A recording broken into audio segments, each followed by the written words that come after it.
오늘 함께 나누실 하나님의 말씀은 사무엘상 9장 1절에서 14절까지 말씀입니다. 할렐루야. 자, 오늘은 우연은 없습니다 라는 제목으로 함께 말씀을 나누겠습니다. 이스라엘 백성들은 우리 지난주에 나눴던 말씀, 왕이신 하나님께 새로운 왕을 요구했습니다. 사무엘의 두 아들 요엘과 이 아비야, 이 두 아들이 사사의 직분을 제대로 감당하지 못하고 불법을 행한다는 그 구실로 하나님께 왕을 요구했지만 사실은 하나님을 향한 불신, 하나님을 향한 불만의 표시였습니다. 그런데도 하나님은 그들의 요구를 또 들어주겠다고 하셨습니다. 그리고는 오늘 본문에 보니까 사울이 등장합니다. 여러분, 이스라엘의 초대 왕이 사울 잘 아시죠?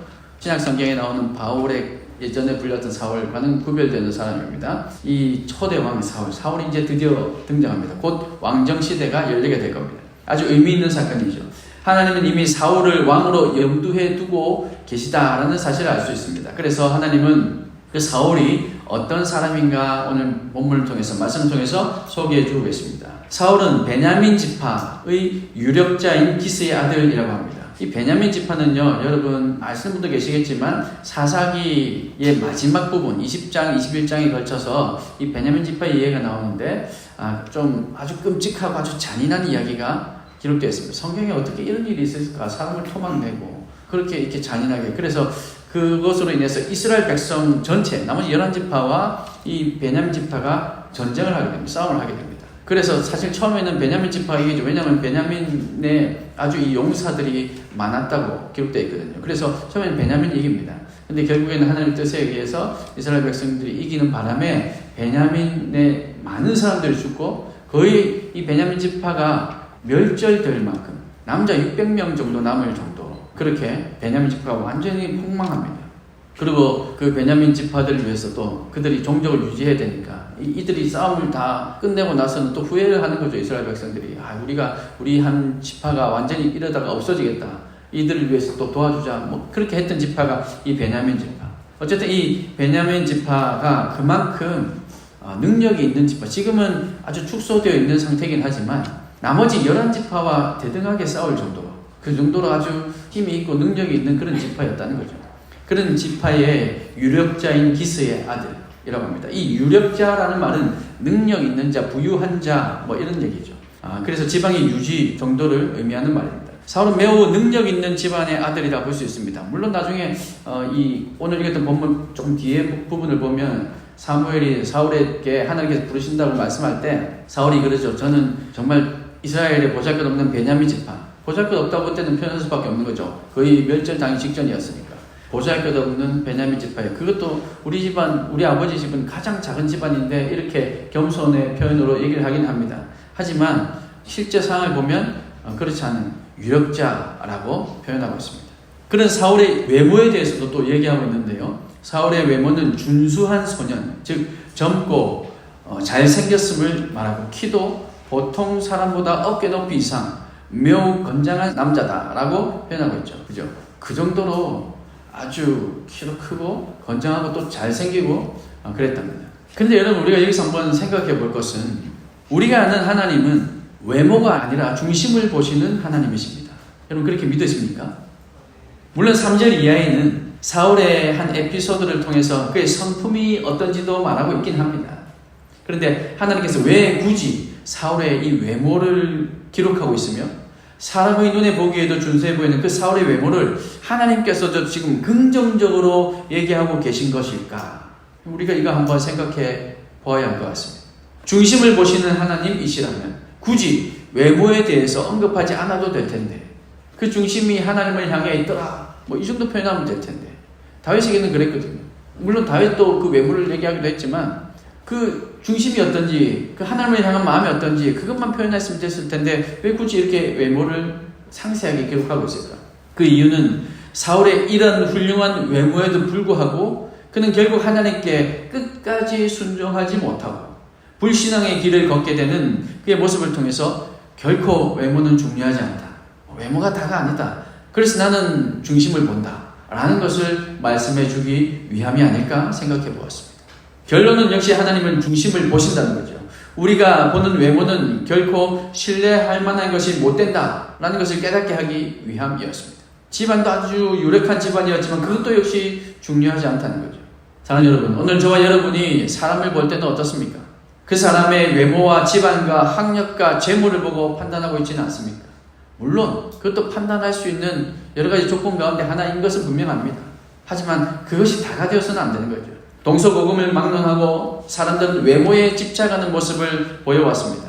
그래서 요즘 성형외과가 아주 인기 있는 과, 특히 의대생들에게 아주 인기 있는 과목이 된 것이죠. 성형을 위해서 훌륭한 의사를 찾아다니는 것은 당연하고, 거기 어디가 쌍꺼풀 잘한대, 다녀서 하면 안 돼, 거기가 좀 비싸지만 거기 가서 해야 제대로 된대, 이렇게 잘하는 의사 찾아다니고, 심지어는 다른 나라에까지 성형 원정을 갈 정도인 세상을 우리가 살고 있죠. 사람에게 보이기 위해서는 예쁘고 잘생긴 외모가 필요할 수도 있지만, 다행히 저와 여러분이 믿고 의지하는 우리 하나님은 외모가 아닌 중심을 보신다는 사실을 여러분 기억하시길 바랍니다. 이 사실이 우리에게 소망이 됩니다. 물론 우리 외모로 인해서 다른 사람들에게 좀 더 예쁘게 보이고 잘생겨 보이는 건 좋습니다. 그것도 필요하죠. 그러나 정말로 중요할 때, 우리 하나님 앞에 우리가 나아갈 때 하나님께서 만약에 외모를 보신다면 저는 절망이 될 것 같아요. 외모를 보신다면 나의 이 키로 어떻게 하나님 앞에 나갈까, 이런 생각이 들지 않을까요? 그런데 우리 하나님은 중심을 보신다. 그래서 우리에게 소망이 된다는 겁니다. 그러므로 우리는 속사람이 예뻐지도록, 속사람이 준수한 사람이 될 수 있도록, 말씀과 기도의 능력이 우리의 속사람을 수술할 수 있도록, 그렇게 성령 하나님께 우리의 심령을, 우리의 마음을, 우리의 속사람을 내어드릴 수 있기를 간절히 소망합니다. 여러분 모두는 그렇게 속사람을 아름답게 가꾸는 여러분 모두 되시기를 주님의 이름으로 축원합니다. 사울의 아버지 기스는 사울에게 잃어버린 암나귀들을 찾아오라고 명령합니다. 암나귀들이 사라진 것은 이미 하나님의 보이지 않는 손이 역사하기 시작했음을 우리에게 말하고 있는 거죠. 아버지의 명령을 받은 사울은 사원 한 명을 데리고 암나귀들을 찾아 나섰습니다. 사울의 모습은 아주 순종적으로 보입니다. 아버지에게 불평이나 아무런 대꾸도 없이 그저 순종해서 즉시 길을 나섰습니다. 그리고 그가 암나귀들을 참는 모습 또한 아주 성실한 모습을, 성격을 보여주고 있죠. 4절에 보니까 에브라임 산지와 살리사 땅과 사할림 땅을 두루 다녔고, 베냐민 사람의 땅도 찾아다녔고, 결국 숲 땅에까지 이르렀다 기록하고 있죠. 이 지명들을 두고 대충해서 지명들을 그려보며 짐작해 보건대 최소한 3일 정도의 시간은 걸렸을 거라 생각이 됩니다. 그래서 사울은 사원에게 이제 그만 집으로 돌아가자 얘기합니다. 왜냐하면 아버지가 오히려 자신들 때문에 더 걱정하겠다, 그렇게 우려했기 때문이죠. 이 대목에서도 사울의 심성을 알 수 있습니다. 아버지의 마음을 헤아려서 걱정 끼치지 않으려고 하는 그 배려심 깊은 마음과 또 효심을 우리는 엿볼 수 있죠. 그런데 이 숲 땅이라는 곳은 사무엘이 살던 사무엘의 고향 이 라마와 아주 가까운 곳이었습니다. 사원이 그 사실을 알고 있었고, 사원은 그 사실이 지금 문득 생각이 난 겁니다. 그리고 라마에 있는 하나님의 사람, 존경을 받는 사람, 그가 말하는 것은 다 응하는 사람, 그 사람이 있는데 그에게 가서 한번 물어봅시다 라고 제안합니다. 그리고 그 선지자, 오늘 본문에 보니까 선견자, 예전에는 선견자라고 불렀다라고 얘기하는데 왜 굳이 선지자, 선견자 이렇게 구별했느냐면, 꿈이나 환상 등을 통해서 하나님을 보는 측면을 강조한 표현이 선견자인데, 예전에는 그렇게 많이 불렀다는 겁니다. 그래서 이 선지자에게 줄 예물도 제가 가지고 있으니 가봅시다 라고 지금 제안하고 있죠. 사환이라고 얘기하면 쉽게 말하면 종입니다. 종.